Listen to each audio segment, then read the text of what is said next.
Tallinna linnavalitsus on jõudnud sellesse seisukohta, et Toidupanga töö on iga aastalt läinud Tallinna linna elanike jaoks aina olulisemaks ja tegelikult seoses selle koostööleppega on ka Tallinna linn võtnud endale eesmärgiks parandada siis Tallinna või Toidupanga töötingimusi ja leida neile siis koostöös ühised ruumiks uude asukohta kolimiseks.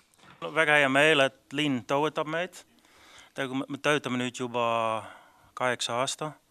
Iga aasta meil on saanud toetus linna poolt, aga nüüd ütleme viimane aasta see toetus on olnud palju rohkem. Ja me teeme nädalas 360 kastit. Need lähevad otse peredele. Koostöö tegelikult iga linnaosa sotsiaalosakond otsustab, kes saab selle nädalal seda toidukast. Iga nädalal saab Tallinnas umbes 3500 inimesed, nad on inimesed, mitte pered, 3500 inimesed saavad toiduabi.